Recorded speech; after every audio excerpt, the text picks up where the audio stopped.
Hanya satu penjaga yang diminta, yang mana ini sangat mencurigakan. Direktur yang kesal mulai berdiri, tapi si pemburu memotongnya dengan berita yang lebih mengejutkan lagi. Dia mengungkapkan bahwa tahanan itu mengaku telah menyuap seseorang yang berkedudukan tinggi di dalam penjara itu sendiri. Oleh karena itu, dia mengumumkan bahwa HMCS akan meluncurkan investigasi skala penuh terhadap buronan dan fasilitas tersebut. Dengan tatapan tajam, dia meminta kerjasama. Sang direktur membuat pria itu tidak punya pilihan lain selain menurut. Musik. Adegan beralih dan kita melihat seorang pria dengan senyum terpaksa tampak sangat lelah dengan situasi ini. Di tempat lain, Xiaomin mendengar bahwa investigasi kasus penyuapan itu sudah berjalan. Tiba-tiba pemburu Hemoncu dari Gil Singa Putih muncul. Musik mengejutkan semua orang di ruangan itu. Dia juga bertanya tentang pria tua misterius yang hanya duduk di sana dengan tenang minum dari cangkir. Lalu dia menunjuk ke arah Vulka yang berkerudung yang berada di pojokan dan berkeringat dingin karena gugup. Tapi Xiaomin menggeplak Jungu dan menyuruhnya duduk memperingatkannya bahwa ceritanya panjang. Sekarang setelah tim berkumpul, dia duduk dan mengumumkan akan menjelaskan detail operasinya. Dia menjelaskan bahwa mereka akan menyusup ke sebuah pertemuan yang diadakan oleh Bestia, sebuah acara dengan 8 pembunuh bayaran elit. Jungu kaget dan bertanya apa gunanya menyerbu tempat itu hanya dengan segelintir orang. Dengan senyum licik di wajahnya, Xiaomin menjawab bahwa tujuannya sebenarnya cukup sederhana. Dia ingin pemusnahan total kelompok itu, menegaskan bahwa dia tidak datang untuk main-main. Di pertemuan Bestia, salah satu anggota berkomentar kaget karena yang datang hari ini lumayan banyak musik. Tapi seorang wanita muda mengeluh bahwa Spectre dan Vulka telah menghilang yang dijawabnya bahwa dia tidak menganggap pengkhianat.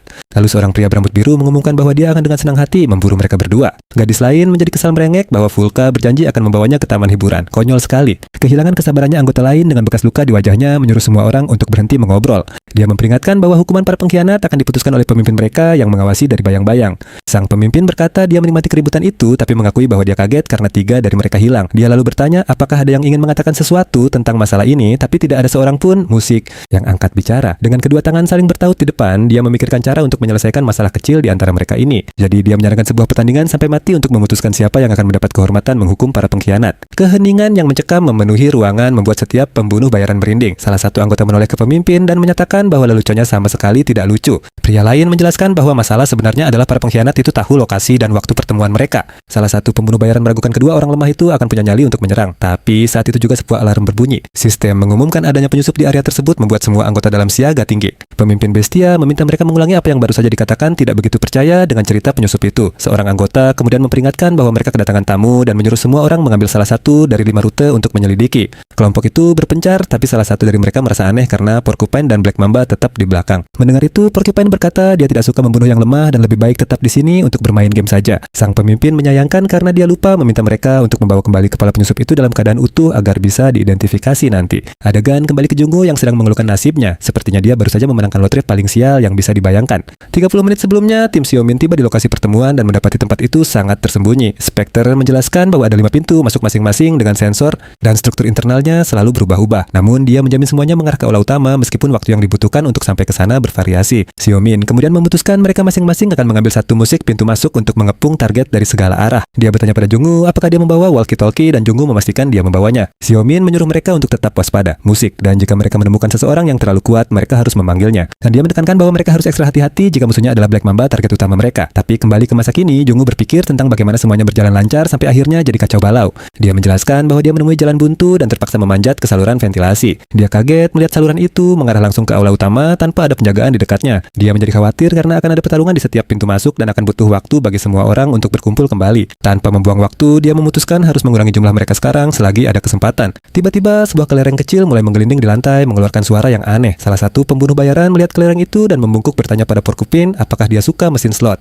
Dia menjawab ya, dan bahkan kemarin dia baru saja dapat jackpot. Saat dia semakin dekat dengan benda berkilau itu, kelereng itu meledak membuat si pembunuh bayaran terpental dan menimbulkan kepulan debu. Salah satu dari mereka berkomentar bahwa riwayat wanita itu sudah tamat sementara Porcupine mengumumkan bahwa seekor tikus berhasil menyusup masuk. Jungu lalu melempar granat lagi tetapi Porcupine menangkapnya di udara dan memujinya atas sergapan itu. Granat itu meledak di tangannya tetapi si penjahat berkata dia lebih suka diserang secara langsung. Dampaknya begitu kuat sehingga Jungu terlempar keluar dari saluran ventilasi. Tanpa sempat menarik napas, si penjahat melancarkan pukulan dan mengenalinya sebagai hunter dari HMCS. Dia terpental ke belakang karena kekuatan pukulan itu berusaha keras untuk pulih dari serangan tersebut. Dia merasa frustrasi saat menyadari bahwa pada akhirnya dia hanya berhasil mengalahkan satu orang pembunuh bayaran. Dia mengamati situasi bertanya-tanya bagaimana si pemimpin masih bisa berdiri tegak bahkan tanpa terlihat menggunakan skill apapun.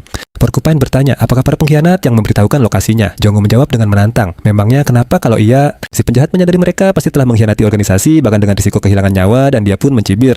Mengatakan bahwa mereka bersekutu dengan sekelompok Awakener kelas 2. Karena marah salah satu hunter menyerangnya tetapi Porcupine menangkis dengan cakarnya. Dia kemudian balas menyerang dengan belati tulang melemparkannya dengan cepat ke arah musuh. Pemimpin Bestia mengamati adegan itu dan berkata bahwa kemampuan hunter tersebut lumayan juga. Saat itu Porcupine sadar inilah skill andalan lawannya telekinesis. Jungu mengumpat pada monster itu karena kulitnya yang keras yang bisa pulih dengan sangat cepat, hanya dengan menggunakan mana. Tetapi si penjahat mengumumkan bahwa pemanasan telah usai dan menyerangnya dengan sekuat tenaga. Dengan satu pukulan, dia menghantam Hunter itu hingga menabrak dinding, menghancurkan semua yang ada di jalurnya. Dia lalu meminta izin pada pemimpinnya untuk menghabisinya dan wanita itu mempersilahkannya. Dalam keadaan luka parah, Jongwoo mencoba meraih radionya untuk melaporkan bahwa dia telah menemukan target di aula. Tetapi si penjahat menampar wajahnya menghentikannya memanggil bantuan. Sambil terbaring di lantai, dia mendengar Porcupine berkata bahwa sekarang sudah terlambat untuk meminta bantuan. Si penjahat menjadi penasaran dan bertanya siapa lagi yang akan datang untuk mencoba peruntungan mereka. Dia bertanya-tanya apakah yang akan datang adalah sang direktur Spectre Sipap atau mungkin orang lain, atau jangan-jangan seluruh tim datang untuknya sekaligus. Si landak bersiap untuk bertarung saat tim menyerbu aula utama, tetapi sebuah ledakan terjadi dan mengejutkannya. Dia tidak menyangka mereka semua akan datang. Dia terkejut melihat para pembunuh bayaran bestia dikalahkan dengan begitu mudah. Pemimpin mereka mengeluh padahal dia yakin telah memilih yang terbaik, tetapi mereka semua tumbang begitu saja. Tetapi si landak merasa semua ini sangat aneh karena luka-luka mereka membuktikan bahwa mereka benar-benar melakukan perlawanan. Tim itu tetap berdiri tegap menunjukkan bahwa mereka juga tidak lolos tanpa luka dari pertarungan di rute lain. Dia lalu berkata, sulit dipercaya mereka bisa mengalahkan si harimau dan si beruang grizzly begitu cepat. Dengan satu hentakan kuat, dia membuat lantai retak, mengirimkan gelombang kejut dari bebatuan yang hancur untuk mengintimidasi mereka. Tetapi Hemenchu merasa jengkel dengan semua basa-basi itu dan menyuruh bajingan itu untuk tutup mulut. Dikelilingi oleh aura merahnya, dia maju dan menyerang si penjahat dengan pukulan dahsyat. Si landak menahan serangan itu dan mengenalinya sebagai hunter dari Guild White Lion. Dia mundur dan bertanya mengapa dia ada di sini karena dia bukan dari HMCS. Saat melakukannya, dia menabrak seseorang dan meminta maaf, salahku. Sambil terbaring di lantai, Spectre terbatuk dan berkomentar bahwa seluruh situasi ini tidak masuk akal. Si penjahat berkata kerja sama tim mereka sangat buruk dan stats mereka terlalu berbeda untuk sebuah tim. Si landak menuntut untuk tahu siapa pemimpin mereka orang yang merencanakan serangan ini. Lalu kita melihat Xiaomin menjambak rambut salah satu pembunuh bayaran menunjukkan dominasinya. Adegan berganti dan Hemenchu bertanya-tanya bagaimana Xiaomin bisa sampai di sana begitu cepat. Dijelaskan bahwa sang master muncul di tengah pertarungan dan menyuruhnya lari ke tengah. Dia menduga hal yang sama pasti terjadi pada Vulka dan pria tua itu dan sekarang mereka hanya perlu menahan target. Vulka mengeluh bahwa menghadapi Awakener peringkat A+ tanpa membunuh mereka itu hampir mustahil, terutama si ular itu. Spectre setuju membicarakan tentang Black Mamba, seorang pengubah wujud dengan kecepatan dan kekuatan brutal. Dia curiga mereka telah memasang jebakan atau pemimpin mereka, si gagak hanya mengawasi dari kejauhan. Setelah itu, dia menghantamkan tongkatnya ke tanah menciptakan tanda bercahaya untuk melacak pemimpin misterius mereka. Dia lalu menyuruh Vulka untuk fokus menangkap si ular sementara si manusia serigala mengeluh tentang semua pekerjaan berat ini. Hamchu kemudian melompat untuk menyerang, tetapi si landak membantingnya ke tanah dengan satu hentakan cepat dan kuat. Akan tetapi, Spectre menjebaknya dengan sihir memperingatkan bahwa dia tidak akan bisa kemana-mana sampai sang master tiba. Dia lalu mengaktifkan skillnya Binding Zone untuk menjebak semua musuh yang tersisa. Hemenchu mencoba menebas rantai mana itu, tetapi rantai itu terlalu kuat dan tidak bisa putus dan sang pemimpin si gagak juga tertangkap terjebak oleh rantai sihir Crimson Spectre. Spectre memperingatkan bahwa meskipun dia kuat, si gagak tidak akan bisa lolos dari Binding Zone legendaris miliknya. Sambil menyeringai, dia berkata bahwa master barunya itu benar-benar tahu cara pamer, tetapi mengingatkannya bahwa dia tetaplah seorang pengkhianat. Tiba-tiba Black Mamba memutuskan rantainya mengejutkan pria tua itu dengan kekuatannya yang luar biasa. Musik. Dia lalu menyerang ke arah momok itu menerkamnya tanpa ampun. Tepat pada saat itu, pembunuh yang sama yang tadi terlempar muncul kembali membuat Jongwoo sangat terkejut. Si manusia landak berkata kalau tidak ada waktu lagi untuk disia-siakan dan menghancurkan rantai yang mengikatnya. Dia berkata mereka harus bersiap menghadapi bala bantuan dan menghapus jejak mereka sepenuhnya dari area ini. Menggunakan skill drakoniannya, dia berubah menjadi manusia kadal dan menggeram menyuruh mereka untuk mati saja. Jongwoo berteriak memperingatkan kalau tulang rusuk Hamchu patah dan senjata biasa tidak akan berguna. Dengan sedikit pilihan tersisa, dia berteriak bahwa satu-satunya pilihan mereka adalah lari menyelamatkan diri. Hamchu menyadari mana monster itu sangat tinggi dan monster itu menggunakan tanah sebagai wilayah pribadinya. Dia sadar kalau sekarang dia latengnya dan hal terbaik yang bisa dia lakukan hanyalah mengulur waktu karena mustahil mereka bisa memenangkan pertarungan ini. Keadaan bertambah buruk karena Vulka sedang sibuk melawan pembunuh yang lain, jadi dia tidak bisa memberikan bantuan. Merasakan tekanan yang hebat, dia mengakui pertarungan ini akan berat. Musik. Dia berhasil menusuk monster itu dengan telah yang kemudian mengeluarkan kepulan asap hijau dan tampaknya benar-benar merasakan sakitnya. Jongwoo terkejut melihat musik. Si ular menggunakan sihir korosi elemen untuk memenuhi udara dengan pedang. Penjahat itu lalu berputar menghancurkan seluruh lantai dan melontarkan bongkahan batu ke arah para hunter. Hamshu berteriak memperingatkan Jongwoo kalau sebongkah batu raksasa akan jatuh tepat di atasnya. Monster itu berkata pada Hamshu seandainya dia ada di posisinya, dia tidak akan membelakangi lawan di tengah pertarungan. Dan dengan satu serangan telap makhluk itu menghantam sang hunter ke tanah dengan sangat keras hingga menciptakan kawah. Dia menoleh ke arah Jongwoo dan berkata, ada satu hal yang sepertinya tidak pernah kalian para hunter resmi mengerti. Monster itu mencengkeram lehernya bertanya, apa dia benar-benar berpikir markas mereka tidak terlindungi dari penyusup? Musik. Di seberang ruangan si pembunuh tanpa henti menyerang Vula berteriak menyuruhnya mati. Musik. Kita lalu mengetahui bahwa seluruh lantai aula dipasangi jebakan sihir, penghancur otomatis, dan pelacak. Musik. Penjahat itu menyatakan bahwa takdir mereka sudah tersegel begitu mereka menginjakkan kaki di sarang ular. Karena kehilangan kesabaran dia menyuruh hunter itu untuk berhenti berjuang sia-sia dan mati saja. Musik. Dalam diam untuk selamanya. Tapi tiba-tiba makhluk itu merasakan bahaya besar saat insting bertahan hidupnya berteriak. Dia langsung musik melompat ke belakang nyaris menghindari ledakan es yang muncul entah dari mana. Dan yang datang tidak lain adalah Xiaomin yang langsung menyerbu monster itu membuat Jongwoo terdiam. Dengan satu hantaman telak, dia menabrak si penjahat menunjukkan siapa jagoan tujuan sebenarnya. Dengan seringai licik, dia mengumumkan kalau akhirnya dia menemukan targetnya, musik.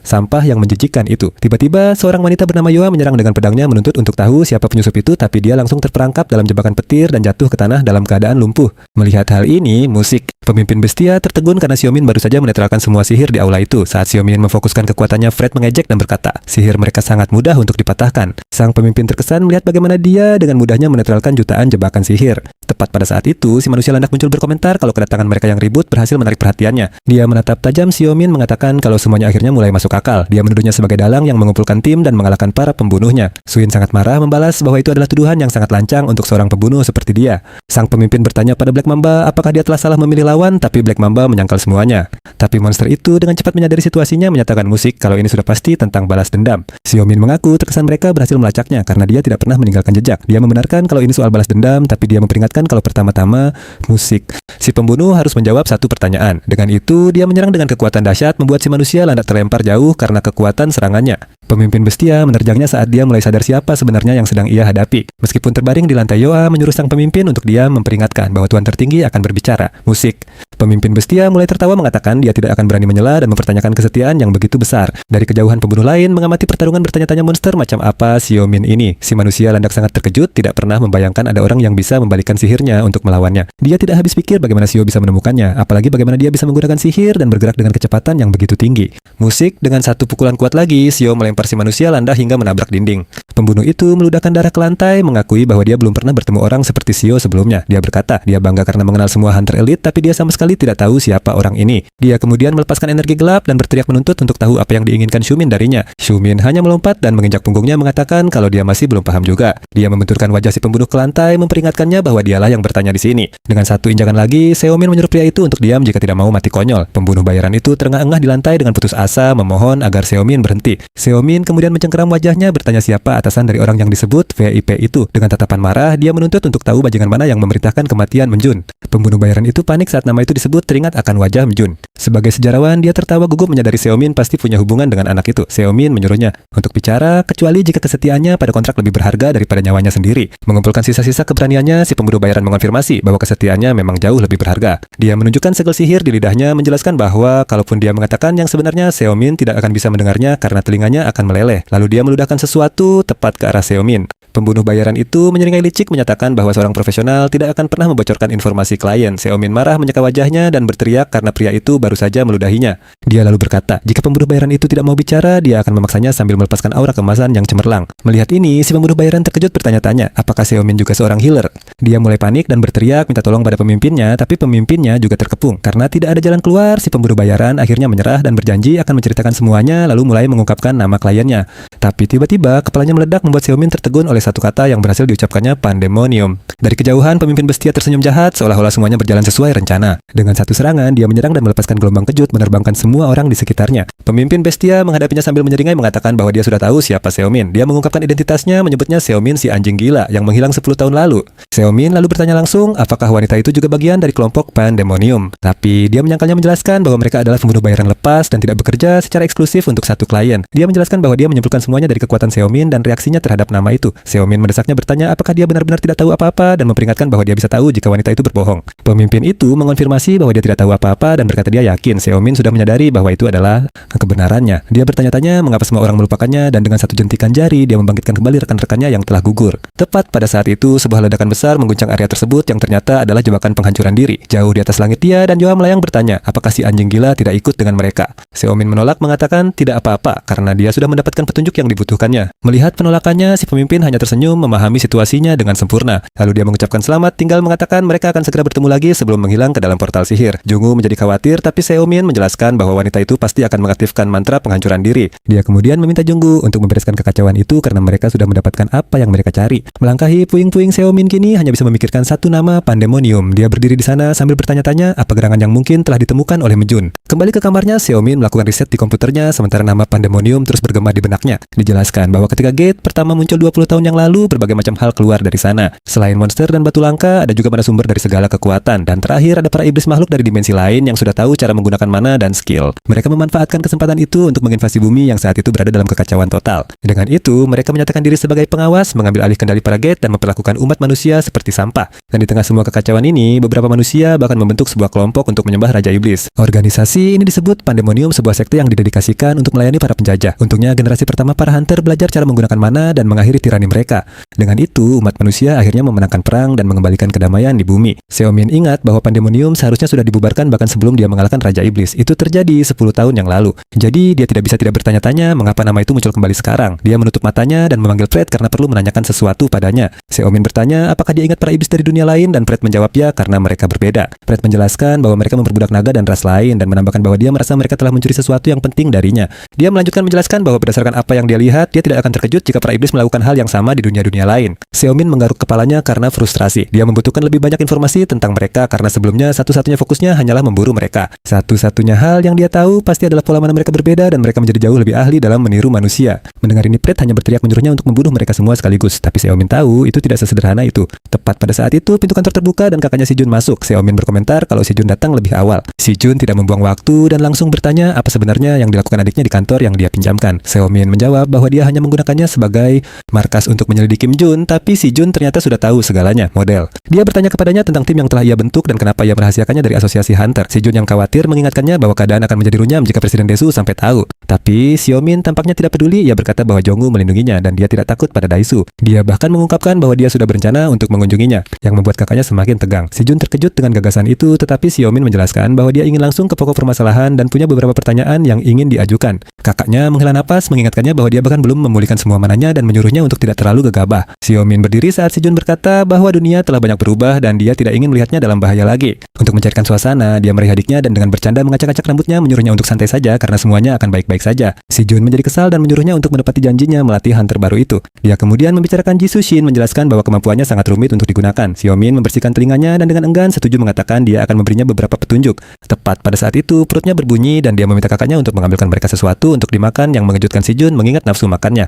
Tiba-tiba, telepon berdering sementara Fred juga mulai mengeluh lapar dan meminta ayam goreng. Di seberang telepon, Jongwoo berteriak menuntut untuk tahu mengapa dia menghapus namanya dari kasus itu. Seomin merasa terganggu dengan omelan itu, tetapi Jongwoo memberitahunya bahwa operasi mereka telah bocor ke pers. Berita itu menyebar secepat kilat mengungkapkan bahwa HMCS mengalahkan seluruh kelompok pembunuh bayaran sendirian. Suasana di agensi menjadi kacau karena semua orang kelabakan menangani media dan para penonton yang penasaran. Jongwoo menjelaskan bahwa Direktur Bay sekarang mengawasinya dengan ketat. Karena Seomin tidak terlibat secara resmi, Jongwoo mulai panik karena dia tidak tahu bagaimana harus menjelaskan kemenangannya seorang diri. Seomin kemudian menyarankan agar dia meminta bantuan Haemon, tetapi pria itu sudah ada di telepon terdengar putus asa. Dia praktis memohon bantuan Seomin, tetapi protagonis kita hanya menutup telepon mengatakan dia perlu makan malam dulu. Seomin kemudian berjalan pergi bergumam bahwa dia hanya ingin ketenangan sejenak setelah semua yang terjadi. Dia menjatuhkan diri ke sofa dan dengan sinis memberitahu kakaknya bahwa Jongwoo sangat senang dengan pekerjaannya. Mengalihkan pembicaraan, Seomin membuat dirinya nyaman di sofa, mengatakan ada sesuatu yang ingin dia ketahui. Dia bertanya pada kakaknya bagaimana kabar para iblis akhir-akhir ini dan apakah mereka masih sama seperti 10 tahun yang lalu. Si Jun mengatakan mereka tidak sama, lagi menjelaskan bahwa mereka mengajukan perjanjian damai tepat setelah kekalahan besar mereka. Sejak saat itu, mereka telah pindah ke Antartika mendirikan markas untuk meneliti mana. Dia menambahkan bahwa mereka tidak menimbulkan masalah apapun dan jarang muncul di depan umum lagi. Karena hal ini, banyak anak-anak zaman sekarang berpikir bahwa iblis hanyalah sebuah mitos. Seomin menjadi curiga merasa seluruh kisah perjanjian damai ini sangat aneh. Mendengar itu, Fred berteriak bahwa itu semua bohong dan Seomin setuju bahwa dia juga berpikir begitu. Namun dia bangkit bertanya-tanya apakah mungkin ada beberapa iblis yang baik di luar sana. Dia kemudian teringat mana milik Crow yang terasa seperti campuran energi iblis dan manusia. Sambil melihat foto itu, dia berpikir tentang bagaimana pada awalnya yang dia inginkan hanyalah membalaskan dendam muridnya Minjun, tetapi saat dia mengikuti petunjuk yang ditinggalkannya, dia mulai menyadari ada sesuatu yang lebih dari itu. Adegan kemudian beralih ke Minjun muda yang sedang menuju ke markas yang sama di Antartika. Seomin kemudian menyadari bahwa pertarungannya akan jauh lebih lama dari yang pernah dia bayangkan. Dalam sebuah kilas balik, Seomin mencoba mengajar murid-muridnya, menyuruh mereka untuk memfokuskan mana mereka pada inti mereka. Hawkmoon benar-benar bingung, tidak tahu apa artinya mensirkulasikan mana. Dia mengeluh pada gurunya bahwa skill hanyalah lonjakan adrenalin dan meditasi itu buang-buang waktu. Seomin memukul kepalanya kesal karena mereka memohon bantuannya tetapi malah bermalas-malasan. Dia menjelaskan bahwa menggunakan skill itu seperti lari cepat dan para hunter zaman sekarang bahkan tidak belajar cara berjalan terlebih dahulu. Seomin berkata dia akan mengajari mereka apa yang tidak diajarkan oleh menara ujian dan menyuruh mereka untuk memperhatikan dengan saksama. Dia mengatakan mana itu seperti bahan bakar dan menjelaskan bahwa Hawkmoon tidak bisa merasakan intinya karena dia dia tidak tahu dasarnya. Xiaomin mulai menjelaskan konsep wadah mana yang juga dikenal sebagai pusat atau inti. Disinilah mana berkumpul untuk menghasilkan kekuatan yang kemudian terwujud sebagai sebuah skill. Dia menyentuh dada Hawkmoon menunjukkan bahwa kekuatan sebuah skill sepenuhnya bergantung pada pengendalian aliran mana ini. Xiaomin melanjutkan pelajarannya menjelaskan bahwa dengan latihan yang cukup adalah mungkin untuk membuka lebih banyak pusat kekuatan atau inti. Hawkmoon menjadi sangat ingin tahu tentang istilah waktu bumi. Saat tangannya mulai bersinar, Xiaomin menyuruh mereka untuk berhenti bertanya macam-macam. Tapi Fred mencibir mengingatkannya bahwa dia sendiri butuh 1 abad untuk mempelajarinya. Xiaomin memperingatkan mereka bahwa latihan besok akan sangat berat. Tapi tiba-tiba pintu kamar tidur terbuka dengan keras. Jungwoo yang tampak putus asa muncul berteriak bahwa dia telah mencarinya kemana-mana. Xiaomin mengeluh bahwa pria itu tidak berhenti meneleponnya, dan Jungwoo memberitahunya bahwa mereka harus segera pergi ke markas besar. Saat mereka berjalan, Xiaomin menjadi penasaran dan bertanya apa yang mungkin diinginkan direktur regional darinya. Dia curiga dia telah dilaporkan, tapi Jungwoo menyangkalnya mengatakan ini tentang kasus pembobolan penjara. Di tengah jalan, beberapa orang menghalangi jalan mereka dan salah satu dari mereka mulai mengejek Jungwoo. Chang Yang terus saja mengejek menyebut Jungwoo sebagai pekerja kantoran. Jungwoo mulai kesal bertanya-tanya bagaimana orang itu bisa kembali dari misinya begitu cepat. Jungwoo menyuruh mereka pergi, tapi pria itu mengklaim dia hanya menyapa. Lalu dia menunjuk Simin dan mulai mengejeknya mengatakan kalau dia dengar Simin telah menyebabkan kekacauan besar. Kesabaran Simin mulai menipis, musik dan raut wajahnya menunjukkan segalanya dia benar-benar bosan. Jungwoo akhirnya tidak tahan lagi dan menyuruh pria itu enyah dan berhenti mencari gara-gara. Rekannya musik hanya mencibir mengatakan mereka tidak akan mengerti karena mereka bahkan belum pernah menjalankan misi di luar negeri. Simin mengertakkan giginya mendengarkan kedua orang itu mengejek timnya karena hanya menangani pekerjaan rendahan. Dia kemudian berbalik menarik perhatian si anak baru dengan musik. Tatapan yang kurang ramah di wajahnya. Si anak baru itu membetulkan kacamatanya dan mulai menceramahinya tentang menunjukkan rasa hormat yang pantas kepada para veteran dengan memperkenalkan diri. Tapi Simin langsung membalas menyuruh si kacamata untuk membeli kacamata baru dan enyah dari hadapannya. Melihat balasannya, kedua perundung itu, musik menyeringai sinis jelas-jelas ingin berkelahi. Melihat itu, tangan Yuna mulai gemetar karena sangat marah atas kelancangan Simin. Dia melepaskan mananya meminta izin untuk memberi pelajaran pada anak baru yang kurang ajar itu di tempat. Tapi Jungwoo langsung menghentikannya. Musik mengingatkannya bahwa mereka sedang berada di dalam gedung utama. Hal ini membuat Chongwan sangat marah yang berteriak bahwa Jungwoo tidak punya wewenang untuk memerintah timnya. Jungwoo hanya mengabaikannya dan Simin bercanda bahwa ego pria itu sangat besar sampai-sampai dia mulai mendengar suara-suara aneh. Karena sangat marah, Chongwan benar-benar kehilangan kendali dan bersumpah akan menghancurkan mereka berdua untuk menunjukkan siapa bos yang sebenarnya di sini. Adu mulut itu menarik perhatian banyak orang dan mereka mulai berbisik-bisik tentang keributan itu. Tepat saat dia akan menyerang, sebuah suara menyela mengatakan bahwa semua orang sudah tahu siapa yang berkuasa. Saat itu juga musik direktur regional Gan Hobobei mencengkeramnya menyatakan bahwa dialah yang berkuasa di sini. Begitu melihat atasan mereka Chongwan dan rekannya menjadi pucat pasi. Benar-benar terkejut. Direktur kemudian berjalan santai ke arah Simin sambil menegur Jungwoo karena tidak bisa mengendalikan situasi. Dia merangkul Simin, mengundangnya untuk minum teh langka yang telah dia siapkan. Chongwan mencoba protes tetapi direktur langsung membungkamnya hanya dengan menyebut namanya. Sambil tersenyum, dia mengingatkan Chongwan tentang hak istimewa yang dimintanya saat di Jepang, menyuruhnya untuk fokus pada pekerjaannya sendiri. Karena tidak bisa, musik berkata apa-apa lagi. Keduanya tidak punya pilihan selain menerima omelan direktur dan berdiri di sana dalam diam. Dari kejauhan, Chongwan mengamati bertanya-tanya apa yang begitu istimewa dari anak baru ini dan mengapa direktur Bak tampak begitu senang melihatnya. Musik. Kemudian di kantornya, sang direktur mengungkapkan betapa senangnya dia akhirnya bisa bertemu langsung dengan Hunter Min. Simin membalas basa-basi itu tetapi langsung ke intinya menanyakan apa yang diinginkannya yang membuat Jungwoo berkeringat dingin. Direktur hanya tertawa menghargai sikapnya yang tidak suka basa-basi. Musik. Dia kemudian mengungkapkan alasan sebenarnya memanggil Simin untuk membahas misi pengawalan di penjara Inchin. Berkat insiden dengan bestia musik, mereka akhirnya diberi lampu hijau untuk menyelidiki korupsi yang terjadi di dalam penjara. Dia menambahkan bahwa mereka sekarang perlu mengerahkan semua sumber daya untuk melacak tahanan yang kabur itu. Dia kemudian menoleh ke Simin mengakui bahwa dia sulit percaya seorang hunter sekelas Simin benar-benar kehilangan jejak penjahat itu. Direktur lalu meminta Jungwoo untuk memberi mereka waktu berdua dan Jungwoo langsung beranjak dari kursinya secepat kilat. Sebelum pergi, Jungwoo meminta maaf dalam hati kepada Simin karena meninggalkannya menghadapi masalah ini sendirian. Setelah mereka sendirian, direktur Bak berkata bahwa dia adalah orang yang rasional dan dia sudah tahu kebenarannya. Dia mengungkapkan kecurigaannya bahwa Simin ada hubungannya dengan pemusnahan bestia dan tahanan yang kabur itu. Simin tetap diam saat direktur menekankan bahwa mereka sama sekali tidak boleh membiarkan seorang kriminal yang telah bangkit kekuatannya berkeliaran bebas. Lalu secara tiba-tiba direktur menyebutkan bahwa dia telah mengundang seorang teman mereka sesama hunter yang sangat ingin bertemu dengannya. Berita ini mengejutkan Simin yang perlahan menoleh ke arah pintu. Direktur memperkenalkannya sebagai seorang legenda generasi pertama, salah satu dari 3 Supreme Master. Dan masuklah Gyeonghuo ke dalam ruangan master dari Guild Salabi dengan memancarkan aura yang mengesankan. Gyeonghuo menuangkan minuman berkomentar bahwa sudah lama sekali mereka tidak bertemu. Dia mengaku awalnya mengira ini adalah lelucon karena semua teman mereka yakin Simin sudah meninggal. Simin berkata kalau ini cerita yang panjang. Sementara Fred bertanya-tanya siapa pria ramah ini, kita diberitahu musik bahwa ini adalah Gyeonghuo, seorang rekan seperjuangan lama Simin. Sang Master Guild berkomentar bahwa dia terkesan karena Simin tidak menua sedikit pun. Dia lalu bertanya di mana temannya selama ini, menjelaskan bahwa murid-muridnya sendiri telah mencarinya kemana-mana. Sambil tersenyum, Simin hanya menyarankan agar mereka menuang minuman lagi dan bersiap untuk mengobrol. Dia memperingatkan bahwa malam ini akan panjang saat dia bersiap untuk menceritakan segalanya. Setelah mendengar seluruh ceritanya, Gyeonghuo akhirnya mengerti bahwa Simin telah terperangkap di dunia lain selama 100 tahun. Simin menjelaskan bahwa itu itu semua karena sihir Raja Iblis, tetapi perkataannya terpotong oleh sebuah berita yang mengejutkan. Si Min benar-benar terkejut, tidak bisa memproses apa yang baru saja dikatakan temannya. Dia musik, menggebrak meja dengan marah, menuntut untuk tahu bagaimana mungkin mereka menandatangani perjanjian damai sementara monster itu masih hidup. Musik. Ketua guild menyuruhnya tenang, menjelaskan bahwa Raja Iblis itu seperti mayat hidup. Karena Muskeno.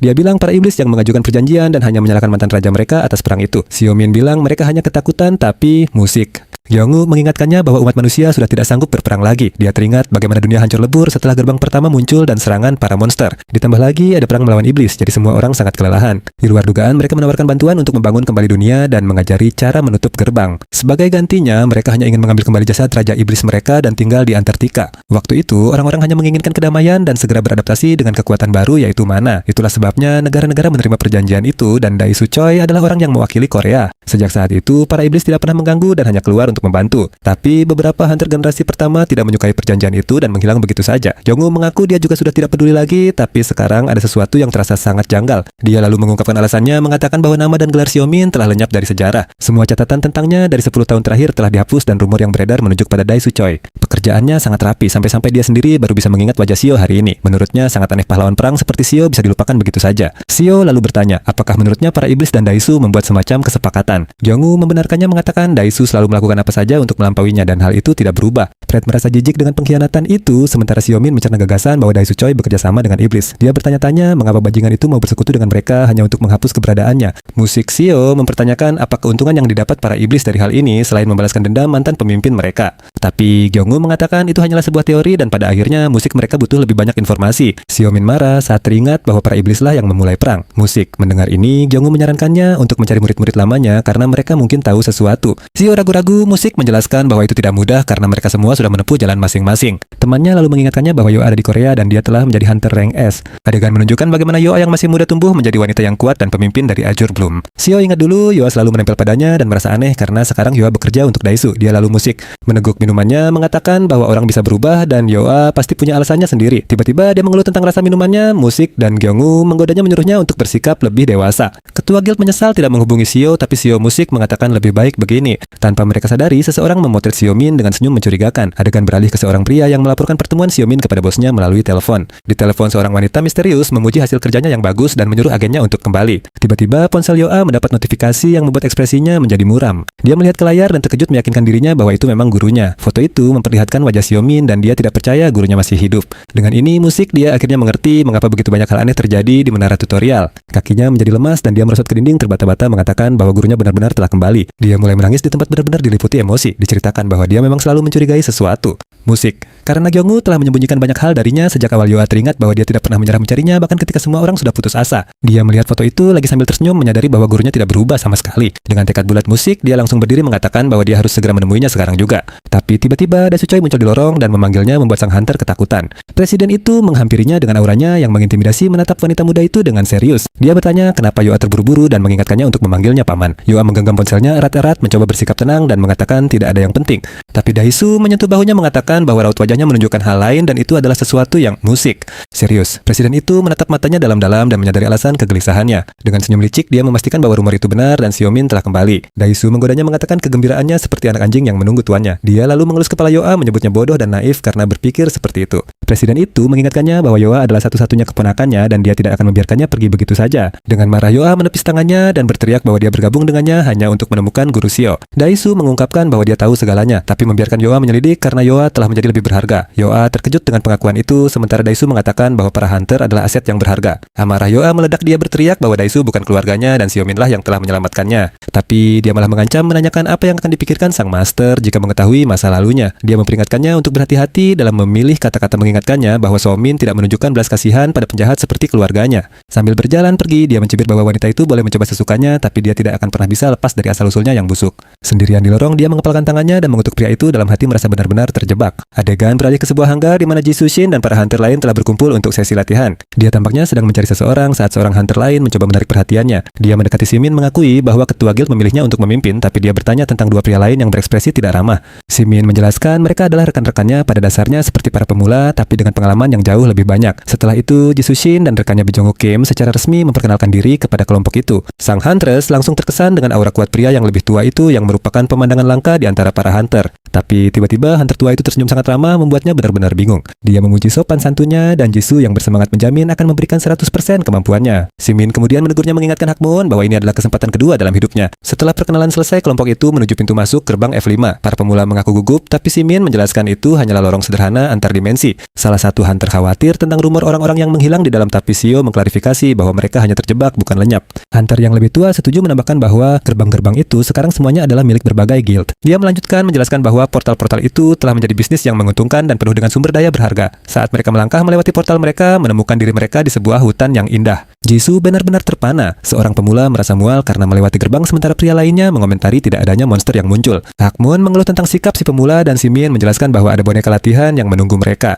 Diceritakan kepada kita bahwa saat ini setelah kemunculan menara guild, merekrut dan melatih mereka yang baru saja bangkit kekuatannya. Simin berpikir metode latihan baru ini buruk sekali, mengeluh bahwa inilah alasan ada begitu banyak hunter di bawah standar akhir-akhir ini. Dia kemudian memanggil para pemula dan menyuruh mereka untuk menunjukkan keahlian mereka sebelum kelompok itu bergerak lebih jauh. Si pemula pria bertanya-tanya mengapa mereka dilatih oleh orang luar. Selain itu, dia mengeluh karena dipasangkan dengan rekan yang bahkan tidak bisa mengaktifkan skillnya dengan benar. Tapi saat itu juga dia akhirnya berhasil mengaktifkannya, melepaskan kilatan cahaya yang secara tidak sengaja mengenai rekannya. Huntress yang kebingungan itu meminta maaf, tapi Simin menyuruhnya untuk menyimpan energinya untuk saat yang benar-benar penting. Setelah itu, dia melemparkan sebuah benda ke arahnya, menyuruhnya untuk menangkapnya di udara. Dia menangkap benda itu dan tampak bingung ketika menyadari itu adalah sebuah cambuk tunggang. Simin menjelaskan bahwa itu adalah alat untuk membantu menyalurkan mantranya dan Minjin telah memberitahunya bahwa dia membutuhkan benda itu. Dia menggenggam cambuk itu dengan erat dan mencoba lagi, kali ini melepaskan aliran sihir yang jauh lebih stabil. Melihat ini, rekannya ternganga tak percaya. Dia tidak bisa mempercayai matanya. Tiba-tiba sekelompok goblin muncul di formasi bebatuan di dekatnya dan hunter itu meneriakkan peringatan. Simin memerintahkan hanya kedua pemula itu untuk menangani pertarungan yang membuat si pria benar-benar ketakutan.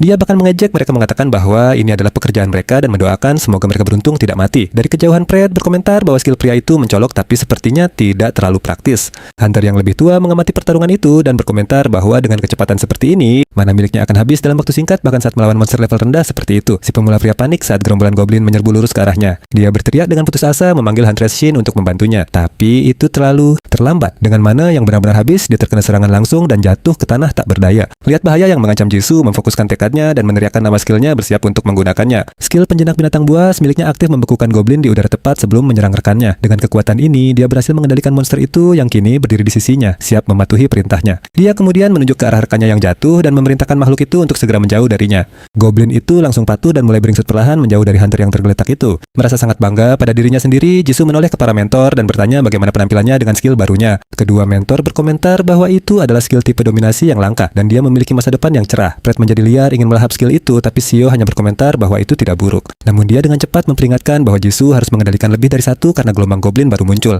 Dengan rekannya yang pingsan dan sekarang terkepung, si pemula panik dan berteriak memanggil Golpero. Di akhir hari, Jisoo berterima kasih padanya atas semua bantuannya, mengatakan dia akhirnya mulai menguasai skillnya. Hakmon memperhatikan dengan cemas betapa pucatnya penampilan Jisoo, tapi Simin memberitahunya bahwa dia bebas mencari mentor lain jika tidak sanggup. Sambil tersenyum, dia berterima kasih padanya dan mengakui bahwa dia telah sombong berpikir bahwa dia adalah seseorang yang spesial. Di dekatnya, rekannya sangat kelelahan hingga akhirnya tertidur di bahu Hakmon. Jisoo merenung bahwa skill hanyalah sebuah alat dan yang benar-benar penting adalah menguasai aliran dasar mana. Suumin bilang baguslah, dia belajar dari kesalahannya dan mengumumkan kalau latihan untuk hari ini sudah selesai. Tiba-tiba kelompok itu melihat kerumunan orang mendekat dan bertanya-tanya siapa mereka. Joe menjelaskan kalau guildnya sedang bernegosiasi dengan Azure Bloom soal gerbang baru. Mendengar nama guild itu, Xiaomin jadi penasaran, membuat si pemula sangat kebingungan. Lalu dia mulai berjalan ke arah kelompok satunya dan si hunter musik tidak mengerti apa yang sedang terjadi. Salah satu anggota melapor pada Yoa kalau mereka menemukan mayat hunter lain di gerbang. Dia menjelaskan kalau organ dalam para korban semuanya hancur, membuat sang pemimpin tegang. Dia mulai bertanya-tanya apakah ada sesuatu yang dimasukkan ke dalam tubuh untuk menyerang dari dalam. Tiba-tiba dia merasakan kehadiran yang tidak asing dan dengan senyum tipis dia mengucapkan kata akhirnya.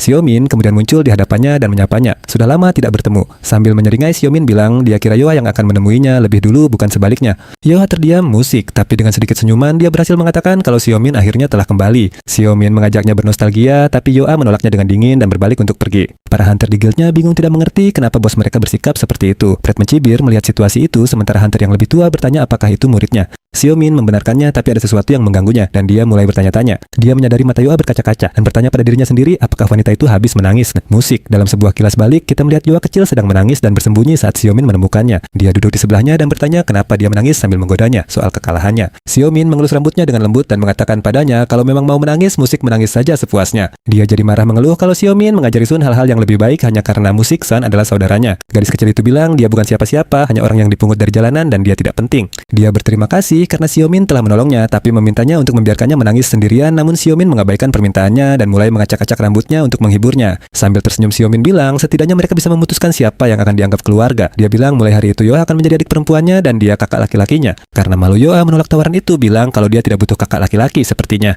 Xiaomin lalu mengancamnya, mengatakan kalau latihan besok akan jauh lebih berat. Diceritakan kalau saat itu Yoa tidak ingin dianggap hanya sebagai seorang adik perempuan. Musik, dia ingin menjadi rekannya setara dengannya dan membantunya membangun dunia yang dia impikan. Tapi dia tahu itu mustahil karena dia adalah putri seorang kriminal dengan masa lalu yang kelam. Musik, bahkan dengan hati yang hancur, dia memutuskan untuk berjuang untuknya pria yang telah memberinya kehidupan baru. Adegan berganti dan kita melihat Yoa memasuki kantor Sejun yang terkejut dengan kunjungannya. Dia memanggil nama Sejun dan pemuda itu sedikit gugup bertanya, ada perlu apa Yoa datang? Dengan ekspresi serius, Yoa mengatakan dia perlu bicara dengannya karena masalahnya sangat penting. Di tempat lain, Gu Yongwoo mengatakan pada Daisu bahwa terlepas dari semuanya, dia masih percaya padanya. Dia mengenang bagaimana ketiga Master Agung selalu berjuang bersama untuk menjaga ketertiban dunia, tapi Daisu memotongnya dan menyuruh hunter tua itu untuk langsung ke intinya. Tanpa ragu, Gu Yongwoo menghadapinya dan bertanya apakah dia sudah bertemu dengan Xiaomin. Master Guild itu mencibir mengatakan 1 dekade sudah cukup untuk menjinakkan anjing gila itu. Daisu mengungkapkan kalau semua orang salah menilainya karena dia tidak bekerja untuk kedamaian umat manusia. Dia musik menggeretakkan giginya karena marah dan menyebut gelar 3 Master Agung itu sebuah lelucon. Sambil berteriak, Daisu mengungkapkan ambisinya, mengatakan kalau hanya boleh ada 1 Master Agung. Dia menjelaskan kalau dia mencari kekuatan absolut dan mana adalah jalan untuk mencapainya. Dengan itu, musik, dia mengaku kalau kepentingannya sejalan dengan kepentingan para iblis itu sendiri. Dijelaskan kalau negara-negara membentuk aliansi untuk keuntungan mereka sendiri, tapi ini pada akhirnya justru membantu umat manusia. Daisu lalu menantangnya bertanya apakah dia datang ke sana hanya untuk menyalahkannya atas musik masa lalu. Keputusannya, tanpa ragu Gu Yongwoo menuduhnya telah membuat perjanjian dan bertanggung jawab atas hilangnya Xiaomin. Tapi Daisu hanya tertawa dan menyangkal semuanya, bahkan menawarkan pertemuan 3 pihak untuk membuktikannya. Tiba-tiba sebuah suara menyetujui ide itu, membuat sang presiden terkejut dengan kejutan itu. Suara itu melanjutkan mengatakan kalau dia tidak punya apa-apa untuk disembunyikan dan punya beberapa pertanyaan. Saat itu juga Xiaomin muncul di teras, muncul dari lingkaran sihir tepat, musik, di hadapan mereka. Dengan tatapan serius, dia menyapanya dengan dingin, memanggilnya Tuan Presiden. Musik, Xiaomin muncul melayang di luar, mengatakan pada Presiden Daisu kalau sudah lama tidak bertemu. Dengan satu gerakan, dia menggunakan kekuatannya dan langsung menghancurkan seluruh jendela gedung. Di tengah pecahan kaca, Daisu tersenyum dan memanggil nama Xiaomin sama sekali tidak terkesan. Dia mendarat dengan tenang dan meminta maaf atas cara masuknya, menjelaskan kalau itu untuk menghindari lift. Kemudian Xiaomin berjalan maju dan mengatakan dia punya satu pertanyaan sebelum bantuan datang. Dia bertanya apakah 10 tahun yang lalu Daisu bersekutu dengan iblis dan mengirimnya ke dunia lain. Sang presiden mencibir mengatakan dia musik model. Kehilangan akalnya karena menanyakan pertanyaan bodoh seperti itu, tapi Xiao sangat serius dan menuntut si aneh bermata satu itu untuk menjawabnya sekarang juga. Desau mulai tertawa menanyakan apakah Xiao menikmati liburan singkatnya karena dia tidak menua sedikit pun. Tiba-tiba sebuah benda melayang di udara dan pecah berkeping-keping tepat di sebelah sang presiden. Xiao menjadi sangat marah dan mengancam akan mencabik-cabik Daisu, menanyakan apakah dia ingin hidup cukup lama untuk menjawab. Dia bertanya apakah sang presiden bersekutu dengan para pengkhianat atau apakah dia ikut andil dalam kematian Minjun. Aura gelap mengelilinginya saat dia memperingatkan mereka untuk tidak mengancam Yoa dan murid-muridnya. Dengan senyum sinis, sang presiden hanya menggumamkan, "Aha," tidak terlihat takut sedikit pun. Dia tertawa terbahak-bahak dan berteriak bahwa inilah anjing gila yang dia kenal. Xiaomin meningkatkan kekuatannya, mengatakan bahwa dia merindukan sensasi medan perang. Mendengar itu, Daisu mengeluarkan aura merah, menjelaskan bahwa dia menggunakan kekuatannya untuk menjadi lebih kuat lagi. Dia kemudian menantang rival lamanya, mengatakan bahwa jika Xiao menginginkan jawaban, dia harus melawannya untuk mendapatkannya. Sambil tersenyum, sang pahlawan menerima tantangan itu, tahu bahwa hanya itu satu-satunya cara untuk membuatnya bicara. Namun tiba-tiba John Hudo muncul di antara mereka. Sang presiden berteriak padanya untuk berhenti. Dia menyuruh keduanya untuk tenang, mengatakan mereka tidak bisa bertarung sungguhan di tempat seperti ini. Di latar belakang, Jiwan Ryu benar-benar kebingungan sementara para pengawalnya sudah dalam posisi siaga. John Hu menegur Xiao, mengingatkannya bahwa pertarungan di sini akan menarik terlalu banyak perhatian. Xiaomin berdecak kesal, tetapi sang master menyuruhnya mundur demi si Jun. Melihat ini, Daisu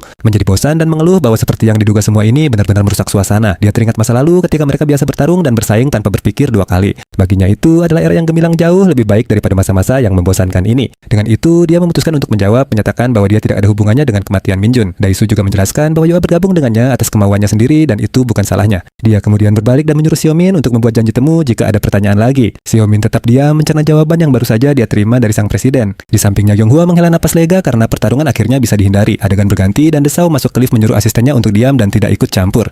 Pria muda itu meringis ketakutan dan dengan terbata-bata meminta maaf kepada bosnya. Kemudian sang presiden memerintahkannya untuk menyiapkan gerbang peringkat A dan membawa Yoa kepadanya. Adegan beralih ke malam bulan purnama dalam kilas balik dari 7 jam sebelumnya. Kita diperlihatkan bahwa Yoa pergi menemui si Jun dan menanyainya tentang guild tersebut. Dia mengatakan para hunter yang ditemukan di gerbang semua organ dalamnya hancur total. Yoa menjelaskan bahwa itu entah karena skill unik atau mereka semua menelan hal yang sama. Dia mengungkapkan bahwa mereka semua terhubung dengan sebuah guild misterius bernama Ezi yang belum pernah didengar siapapun. Si Jun mendengarkan dengan saksama lalu membagikan rumor yang dia temukan tentang tempat itu. Dia mengungkapkan dengan tatapan kaget bahwa dia mendengar guild ini dipimpin oleh seorang Demon Master. Si Jun bertanya dari mana Yoa mendengarnya dan Yoa mengatakan dia bebas menggunakan informasi itu. Dia berbalik untuk pergi mengatakan akan terus menyelidiki dan akan terus terus memberinya kabar. Musik.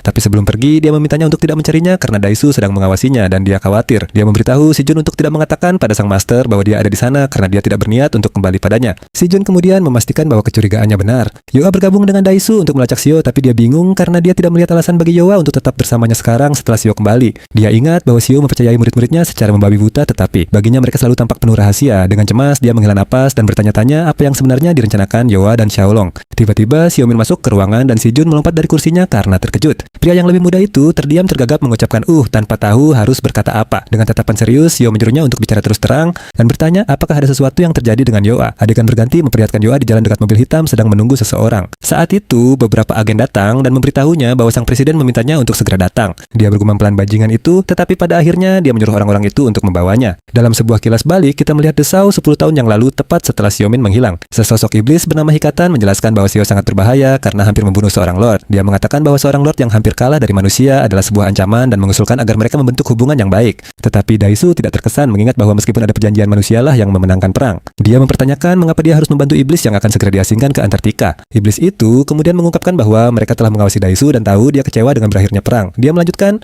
mengatakan bahwa Daisu ingin menguji kekuatannya tanpa batasan apapun. Hikatan menebak dengan tepat mengatakan bahwa satu-satunya keinginan sang hunter adalah untuk melawan musuh yang lebih kuat. Dengan itu, dia menawarkan untuk membantu Desau mencapai potensi maksimalnya dan menguasai mana sepenuhnya. Sambil memegangi perutnya, Daisu menyadari bahwa tujuan si iblis jauh lebih besar daripada sekadar menghapus sejarah musik. Dia bertanya pada si iblis apakah mereka tidak mempertimbangkan bahwa dengan menjadi lebih kuat, dia bisa menjadi sebuah ancaman. Namun Hikatan menjelaskan bahwa satu-satunya keinginan para iblis adalah untuk mengungkap rahasia di balik mana dan portal musik. Sambil berbalik untuk pergi, dia berkata akan dengan antusias menunggu jawaban Daisu, menegaskan bahwa hunter terkuat Korea Selatan sedang menghadapi keputusan penting saat itu juga. Adegan beralih kembali ke masa kini di mana Daisu berdiri di depan sebuah gerbang peringkat F di area yang benar-benar kosong dan terpencil. Seorang asisten muncul dari portal memberitahu Daisu bahwa mereka telah menyiapkan gerbangnya persis seperti yang dia perintahkan.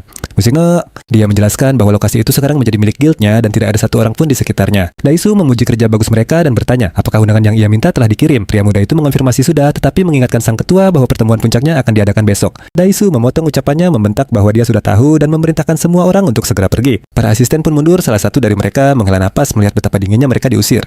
Tepat saat itu, Yoa muncul dari portal menuntut untuk tahu mengapa Daisu memanggilnya ke tempat seperti ini. Daisu menegurnya menyuruhnya menjaga nada bicaranya karena ada orang lain yang mendengarkan, tetapi Yoa sama sekali tidak terpengaruh dan menyuruhnya berhenti bersandiwara dan langsung ke intinya. Dia kemudian mengakui bahwa dia tahu Yoa mencurigainya berperan dalam hilangnya Xiaomin. Dia mengklaim bahwa 10 tahun yang lalu dia tidak menerima proposal iblis maupun bekerja sama dengan mereka, tetapi mengaku membiarkan catatan tentang Xiao dihapus hanya karena dia tidak peduli dengan warisan saingannya. Yoa sangat marah dengan kekejamannya, berteriak bahwa Daisu pasti bercanda. Musik. Dia melanjutkan menjelaskan bahwa meskipun dia merasa tidak nyaman, itu bukanlah rasa bersalah karena telah menjadi ketua. Ketidakpastian yang sebenarnya berasal dari fakta bahwa dia tidak pernah tahu siapa yang lebih kuat dirinya atau si anjing gila. Dengan marah, Yoa menyebutnya bajingan dan melepaskan auranya yang kuat. Dia menyerang ke depan berteriak bahwa selama ini Daisu bekerja sama dengan para iblis. Dengan geram, dia menyadari bahwa Daisu tahu persis apa yang terjadi sejak awal. Dia kemudian melompat untuk menyerang meneriakan soal hilangnya sang master dan penghapusan warisannya. Tapi Daisu menghentikan serangannya hanya dengan satu tangan menunjukkan kekuatannya yang luar biasa. Dia mengejeknya. Musik mengatakan Yoa sama seperti ibunya gegabah dan lambat sebelum membuatnya terpental hanya dengan satu pukulan. Dampaknya begitu kuat hingga menimbulkan kepulan debu dan menciptakan kawah di tanah. Saat Yoa terbaring kalah, Daisu mengatakan bahwa musik dia hanyalah alat untuk membuat si anjing gila dipenuhi dengan kebencian yang lebih besar lagi. Dia mengaku bahwa perasaan rendah diri selalu menghantuinya seperti arwah dan sekarang setelah Xiaomin kembali, akhirnya tiba waktunya untuk mengusir iblis dari masa lalunya ini. Musik. Meskipun terluka, Yoa tertawa meragukan masternya akan jatuh ke dalam tipuan murahan seperti itu hanya demi orang sepertinya. Sambil maju selangkah, dia dengan dingin menjawab bahwa Xiao akan melakukan persis seperti itu. Dia lalu menginjak Yoa mengatakan bahwa dia tidak pernah percaya dengan sandiwara keluarga kecil sang master. Tetapi tatapan mata Xiaomin malam itu membuktikan bahwa dugaannya salah. Jadi sekarang dia menggunakan Yoa sebagai umpan. Musik. Yoa adalah satu-satunya kartu yang tersisa untuk memasakkan pertarungan ini. Daisu kemudian memunculkan rantai sihir yang bersinar bersiap untuk mengikat sandarannya. Rantai itu melilit tubuh Yoa dan dia berteriak kesakitan. Saat Yoa meronta, Daisu menjelaskan bahwa item itu sangat kuat sehingga hunter peringkat S sekalipun tidak akan bisa melarikan diri darinya. Dengan seringai dia memberitahu Yoa bahwa satu-satunya misinya sekarang adalah tetap hidup sampai penyelamatnya tiba.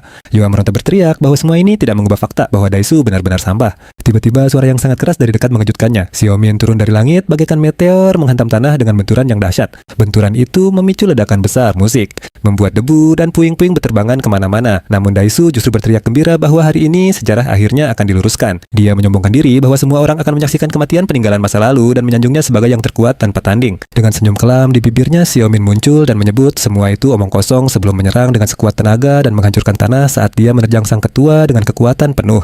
Daisu berhasil menahan serangan itu dan tertawa, tetapi kekuatan dahsyat dari pukulan itu tetap membuatnya mundur. Dia Dia menyebut Sio biasa-biasa saja, mengatakan bahwa absennya selama 10 tahun telah menciptakan celah kekuatan yang tak terjembatani di antara mereka. Musik. Si Predator memperingatkan bahwa mereka tidak bisa bertarung seperti ini, tetapi Xiaomin hanya menjawab kalau dia tidak peduli. Dengan kekuatannya yang kini berada di puncak, dia memberitahu si Predator bahwa mereka akan bertarung habis-habisan kali ini. Sio memberitahu Predator bahwa mereka akan bertarung habis-habisan, tetapi rekannya itu memperingatkan bahwa Daisu adalah monster yang sesungguhnya. Si parasit melanjutkan mengingatkan bahwa jika Sio memaksakan diri melampaui batasnya akan ada efek samping yang parah. Tetapi Sio menghitung bahwa 50% dari kekuatannya sudah cukup untuk menang. Daisu hanya mencibir bertanya, apakah Sio yang dulu sangat percaya diri itu sekarang mulai ketakutan. Maka keduanya pun menyerang dengan kecepatan penuh. Musik bersiap untuk bentrokan besar pertama dalam pertarungan epik mereka. Dia memberitahu sang ketua bahwa dia bahkan tidak perlu kekuatan penuh untuk mengalahkan sampah sepertinya. Tabrakan mereka menimbulkan ledakan dahsyat dan Yoa sadar dia sedang menyaksikan pertarungan antara para Awaken. Dia terpana mereka bergerak begitu cepat sampai matanya pun tidak bisa mengikuti. Tiba-tiba Daisu memunculkan sebuah tombak merah raksasa dan tertawa terbahak-bahak, adrenalinnya benar-benar terpacu. Dia berteriak bahwa inilah rasanya saat kekuatannya benar-benar dilepaskan saat semua batasannya hancur.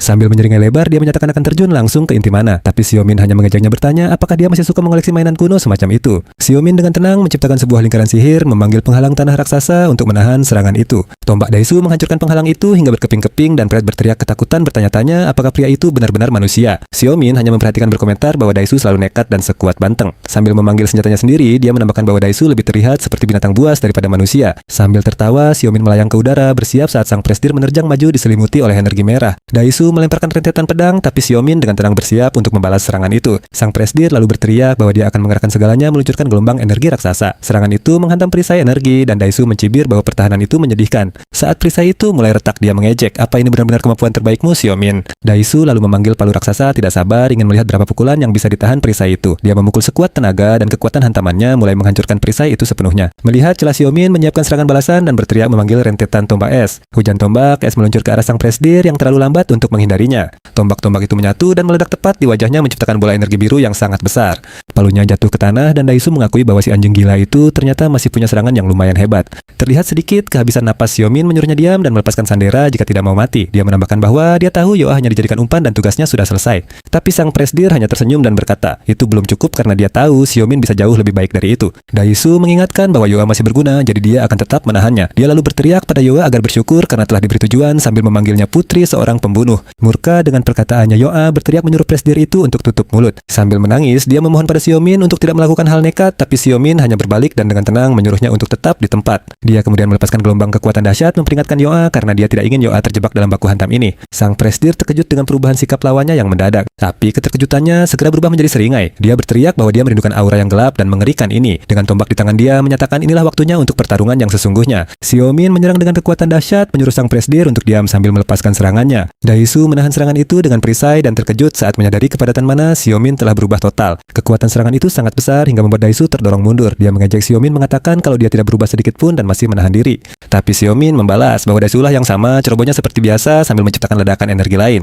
Daisu menjadi murka dan berteriak bahwa dia bukan lagi orang yang sama seperti dulu. Xiaomin menancapkan pedangnya ke tanah menyatakan bahwa dia juga telah belajar banyak hal selama bertahun-tahun. Tapi Daisu mengangkat senjatanya mengingatkan bahwa pertarungan terakhir mereka telah memperjelas satu hal. Tiba-tiba gelombang energi merah menyelimuti Xiaomin membuatnya benar-benar lengah. Sang presdir lalu menerjang maju dengan pedang energi sambil berteriak bahwa sang pahlawan sudah bukan lagi tandingannya. Dia meneriakkan kata-kata itu dengan kebencian murni saat serangannya mendarat telak menyebabkan ledakan merah yang dahsyat. Menyaksikan dari kejauhan, Yoa berteriak histeris memanggil nama tuannya. Dia menatap ke dalam asap dengan cemas menunggu untuk melihat apa yang terjadi. Lalu sebuah suara terdengar dari balik asap berterima kasih pada Daisu karena telah mempermudah urusannya. Itu adalah Xiaomin yang dengan mudah menahan serangan itu dan memperingatkan sang presdir bahwa dia tidak akan punya kesempatan. Sang presdir benar-benar syok. Pedang legendarisnya, sebuah artefak yang mampu membelah gedung, dihentikan dengan begitu mudahnya. Dia tidak percaya Xiaomin menahan serangan itu hanya dengan satu tangan. Tapi Xiaomin hanya mengejeknya mengatakan bahwa bertarung dengan orang lemah selama 10 tahun bukanlah hal yang hebat. Lalu dia menarik Daisu mendekat dan mengungkapkan bahwa dia bertahan hidup di neraka selama lebih dari 100 tahun.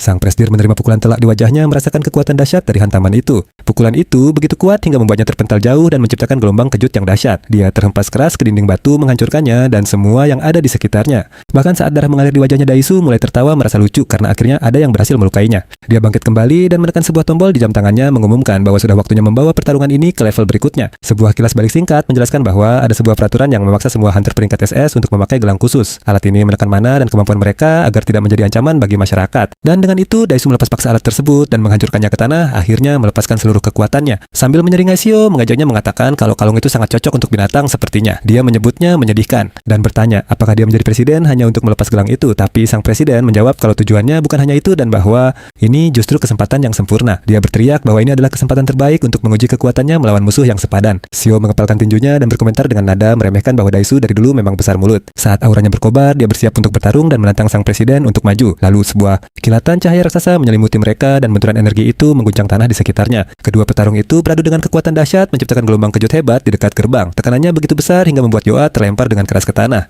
Bahkan tanpa bisa mencerna apa yang sedang terjadi, dia menyadari mana mereka merusak gerbang yang bisa runtuh kapan saja. Karena ketakutan dia khawatir kekuatan tuannya akan bocor keluar dan melukai orang-orang tak bersalah. Dengan pemikiran itu, dia berjuang sekuat tenaga dan berhasil menghancurkan rantainya untuk melerai mereka. Tapi ada pukulan yang sengit terus berlanjut di mana keduanya bergerak dengan kecepatan luar biasa. Daisu memanggil sebuah palu raksasa dan menghantamkannya langsung ke tanah, membuat beberapa batu besar terlempar akibat pukulannya. Sebagai balasan, Shio menggunakan skill untuk menciptakan beberapa klon yang semuanya menyerang Daisu bersama-sama. Serangan gabungan para klon itu begitu dahsyat sampai perisai Daisu mulai retak karena tidak kuat menahannya. Dia kaget dengan perbedaan kekuatan mereka, tak menyangka akan jadi begini bahkan setelah limiternya dilepas. Tapi meski terluka, dia mulai tertawa seperti orang gila dan memanggil hujan pedang untuk menyerang balik. Daisu menggenggam gagang tombaknya, erat-erat bersiap mengeluarkan sebuah jurus rahasia. Dia lalu melemparkan senjatanya sekuat tenaga ke arah Shio melepaskan gelombang energi merah. Tombak itu kemudian berubah menjadi harimau raksasa yang terbuat dari energi murni, yang mengeluarkan auman dahsyat di arena. Tapi Shio dengan santai menangkap mulut monster itu dan menyadari kalau itu adalah kekuatan tersegel dari sebuah artefak. Dia lalu berteriak menyuruh Fred untuk menggunakan kemampuan tamernya dan mengendalikan monster itu untuknya. Daisu sangat kaget dan bertanya kekuatan macam apa yang Shio peroleh selama 10 tahun terakhir. Dengan skill yang aktif, harimau energi itu kini berada di pihak Shio sepenuhnya di bawah perintahnya. Dengan senyum percaya diri, dia mengumumkan bahwa dia tuan yang baru dan memerintahkan monster itu untuk menggigit musuhnya. Sang presiden sangat murka melihat kelancangan Shio dan mengutuknya dengan penuh kebencian. Tiba-tiba Yoa berlari ke arah mereka berteriak putus asa menyuruh mereka berhenti. Dia memohon agar Shio melihat sekeliling mencoba menunjukkan bahaya yang telah mereka timbulkan.